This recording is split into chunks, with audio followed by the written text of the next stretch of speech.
Hey guys, horticulturist Gary Bachman, time for another daily dose of hort. Well, obviously we are not out in the garden, but we are in our new, totally revamped kitchen here that I did for Katie. And I just want to say, we did the oak countertops. Now, I hope there's no dirty dishes in that shot, Katie, is there? Just soap suds. Just soap suds, okay, so we're good. But we went ahead, red oak countertops. We repainted the upper cabinets and the lower cabinets. And I'm pretty happy with it. Katie, are you happy with it? Excellent. Excellent. So this is kind of addressing two comments that we've had really in the last couple weeks. First was, we need to do a daily dose in the kitchen to see all the fabulous new kitchen stuff, which we're just showing it off. But the second one was, last week I shared a video of me harvesting onion greens and then saying that we dehydrated them and made them into, onion green dust. Well, there were like comments like, how in the heck do you do this magic of, onion green dust? Well, we're going to go ahead and show you. Now, I've already harvested greens. I have a pound of onion greens here, and I've chopped them up, and we're going to go ahead and set them up for the dehydrator. We put them on these trays that will go into, we have two Excalibur dehydrators, 9 tray, not bragging, it's just fact. These are the workhorses of our new food storage strategy over the last couple years. And so what we're going to do is take some of these greens and just put them out on the trays. Now, you don't want to pile them up really high because we want to dehydrate these fairly quickly. So we'll do this, and I think I'm going to do this pound over 4 trays. And I've got 4 trays here. Let's see how it works. If my plans work the way it should be. And we'll do this.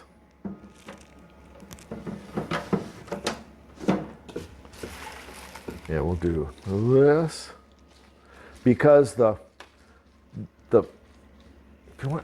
is it shorter the pile or less high the pile or the smaller the pile, they will dehydrate quicker in these systems. And then I know something worked out pretty good.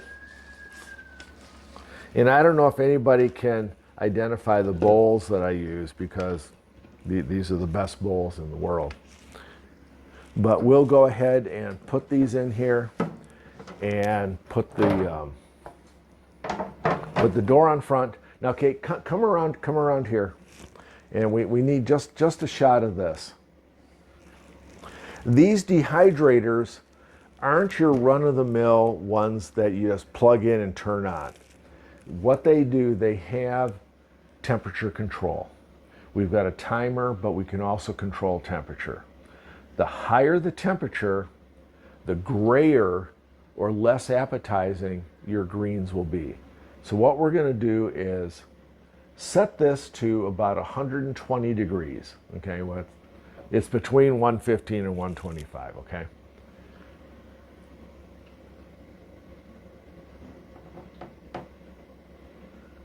There we go. And then I'm going to set the hour timer to 24 hours. And now tomorrow, when we come back and look at this, these will be dry, and then I'll show you the magic of green onion dust. So stay tuned.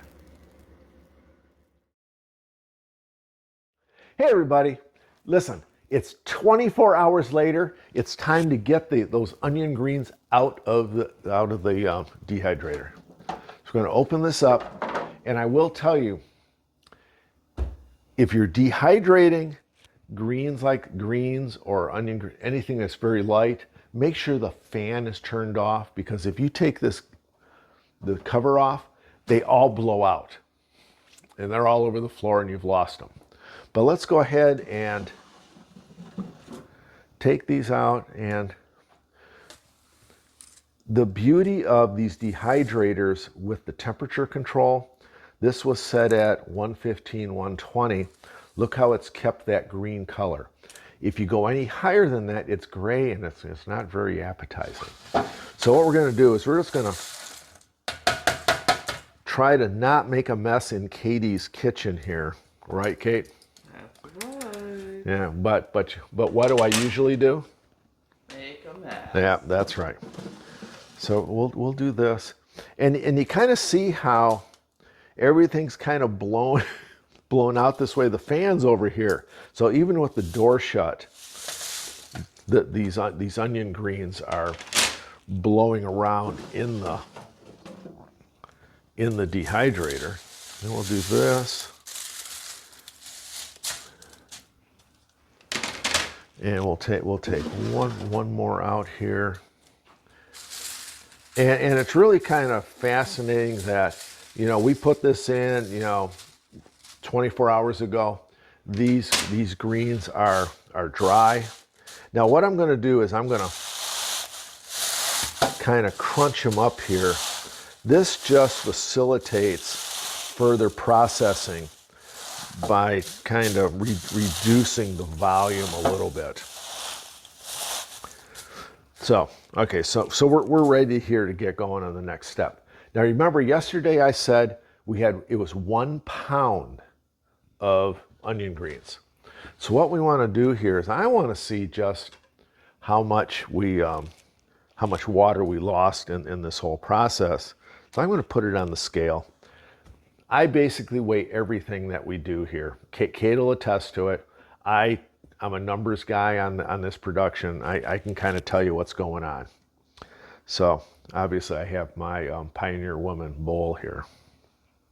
So we're going to tear that out. And for part of this, I'm just going to do this. We'll lose a few pieces. Oh my gosh, you are not going to believe the poundage. The poundage, right?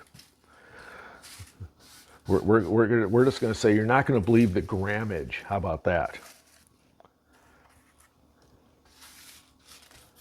So we'll try to get every little milligram out of that. And I don't know. I'm gonna turn this around. I don't know if Kate, if you want to come in, and I don't know if you can read the scale. Can I tip it a little bit? Does that help? No. Okay. Okay. Listen, you guys are all gonna have to trust me. This is 36 grams. We started off at 454 grams. We're at 36 grams. So that kind of tells you how much water is in this, are in these greens. Okay, so obviously, yeah, we've lost a lot of mass. So the next step in making the onion dust is, and I don't have a very long cord on this. Actually, it's not even as long as I thought it was. Probably should get an extension cord on this. Maybe when we redo our kitchen set. But basically, when we're making the dust, just use a blender. Blender works fine. And we're going to put this in here. Sorry. I lost a few. Yeah, I was watching them go off onto the floor. Yeah, I know. Rosie will get it. We'll have to do a thing on Rosie. Now, one thing that we also do with the dust is add a little bit of anti-caking to it, and you know, for a bowl this size, take about a 1/4 teaspoon. I use silicone dioxide. This is food grade. But it helps keep the dust from all caking together. And we'll do this. And Pulse it a few times.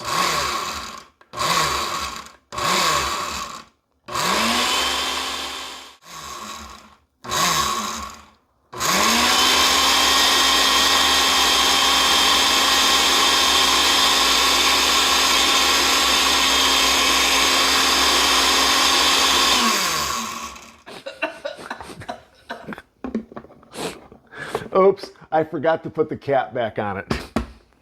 But anyways, that's all there is to it from a processing standpoint. And now we need to put it into. We always store them in mason jars. Look at that. I am going to be dusting here later after we finish this. But look at that. We turned those onion greens into green onion dust. Is that cool or what?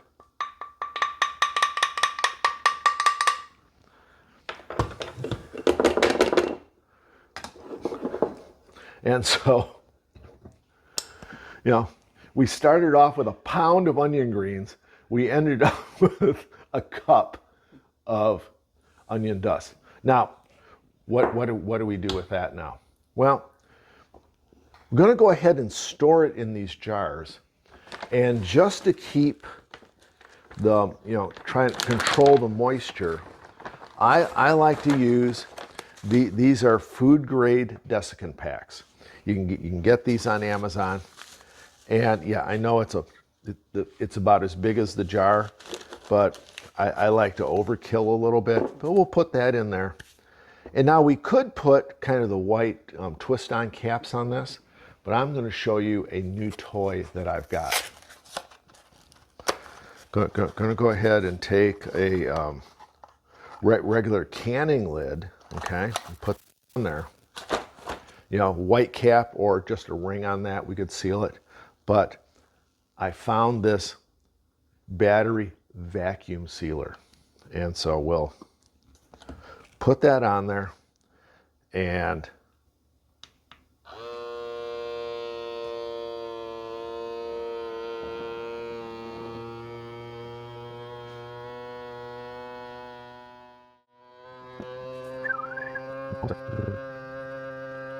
here we go.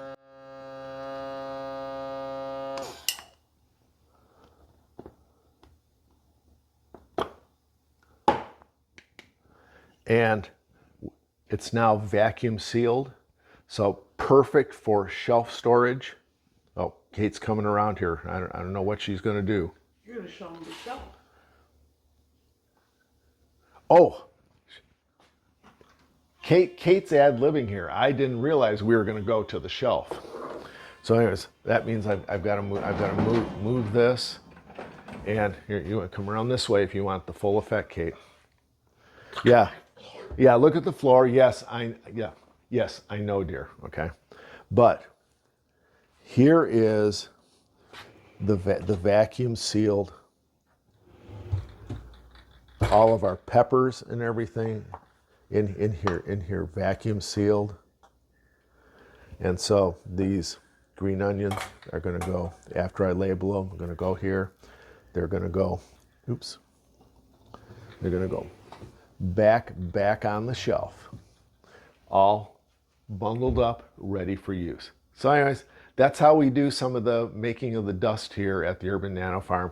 Thanks for joining us. We'll see you next time.